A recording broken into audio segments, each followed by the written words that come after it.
Here we are looking at the causes of depression. Now this for me is a very important part of this video.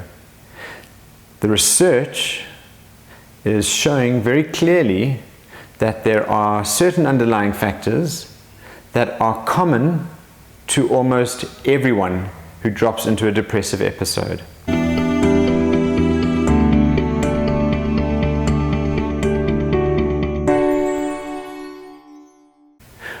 First of all though, what we have to understand is that we are more likely to experience depression if we have one or both of the following.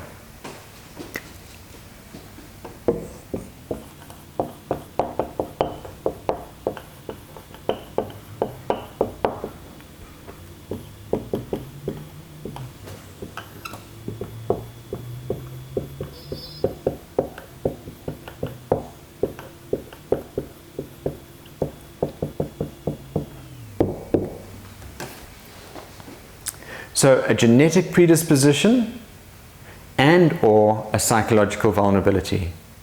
Now, what do both of these mean? Well, the genetic predisposition simply means that you have the genes that make it more likely that you will experience depression. And those genes might come from your mother's side of the family and or your father's side of the family. And it's not just one gene involved in depression, it's a range of genes that make you more or less likely to experience depression. That's what the research suggests at the moment. If you don't have a genetic predisposition, then you may have what we call a psychological vulnerability. Now what that involves is usually what can we say, an inability for you to bounce back from difficulty. In other words, your psychological or emotional resilience is perhaps less than it might otherwise be. And what would cause that? Well, it's usually found in your formative years. And it's usually that one or more of your basic emotional or psychological needs were not met adequately in those first 10, 15 or 20 years of life. So an example of this would be if your mother, on giving birth to you, soon afterwards fell into a postnatal or postpartum depression. And if that wasn't treated, it's quite possible that she wasn't able to meet your needs, your emotional needs especially, effectively. That would result in a psychological vulnerability. But similarly, if as a teenager, an adolescent, your family moved home, you moved to a new city or town, you started at a new high school perhaps, but you found it very difficult to fit in. You never had a sense of actually belonging. You found it difficult to make friends with the new kids. Maybe you were bullied or teased for an extended period of time. That too would result very likely in some sort of psychological vulnerability to future mental health problems and or depression. Again, you would just be less likely to bounce back from crisis and difficulty as an adult. Now, those underlie, for many people, depression. But there is something more important that I need to share with you.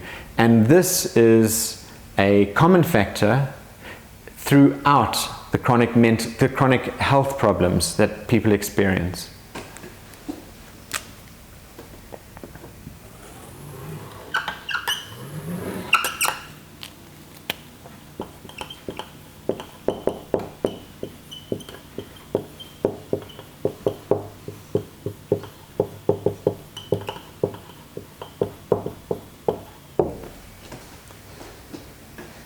It's chronic systemic inflammation.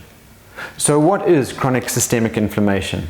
Well, if you think about cutting your hand, very quickly what you find is that the skin where the cut or wound is a darker color than the surrounding skin. It's often a little raised or swollen. It's sensitive to the touch, and in fact the cut or the wound might be a little warmer than the surrounding skin. Now that's what we call acute localized inflammation.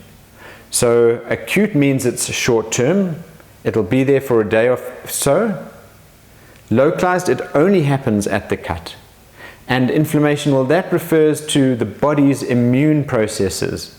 The immune cells have been sent to the cut to kill the pathogenic organisms that might be collecting there, the germs. Now that's healthy inflammation. That you want. It allows the wound to heal quickly. It's very different from chronic systemic inflammation. Chronic systemic inflammation is inflammation that occurs throughout the body and brain. It affects the cells and tissues throughout your body and brain. And so it involves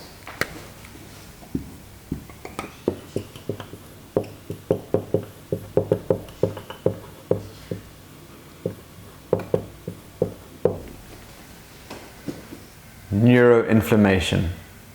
And neuroinflammation is just inflammatory processes that affect the neurons and the tissues that make up your brain. And it's not good for us. When neuroinflammation occurs,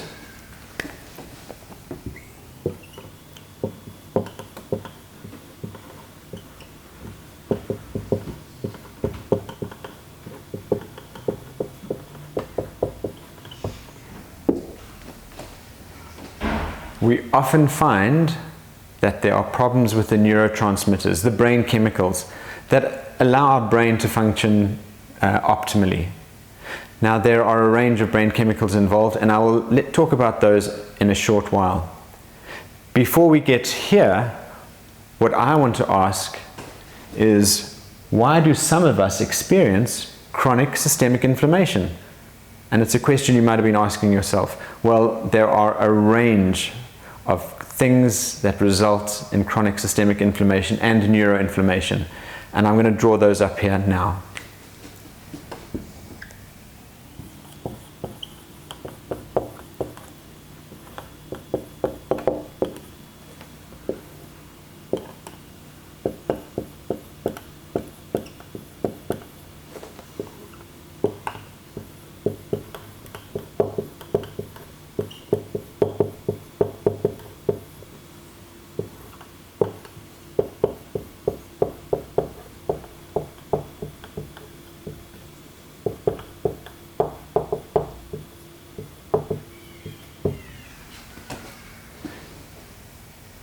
These are possibly the four most important factors underlying most chronic systemic inflammation: an unhealthy diet, poor sleep patterns, a sedentary lifestyle, and poorly managed chronic stress.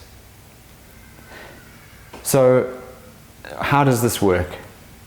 Well, an unhealthy diet involves eating a lot, or including these in our diets every day, the following substances: sugar, refined carbohydrates, processed food or chemically laden food, and cooking in seed oil.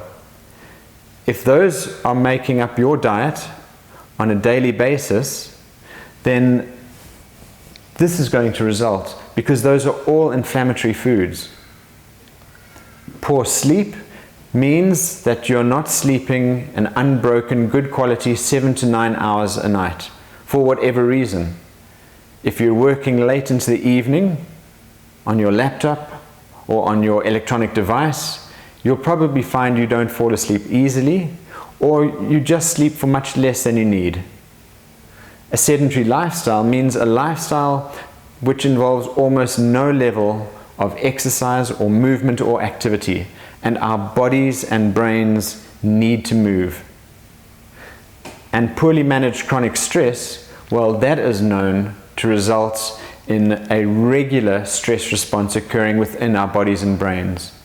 And the stress response involves the release of stress hormones, specifically cortisol, which over time also results in chronic systemic inflammation. So, if one or more of these are a part of your life, then this will be a part of your experience. That as well, which then has an impact on the neurotransmitter levels in your brain. And usually, it would seem, neuroinflammation means that your neurotransmitters are less available, and your brain therefore cannot function at an optimal level. Now, the neurotransmitters that are most usually unavailable are the following.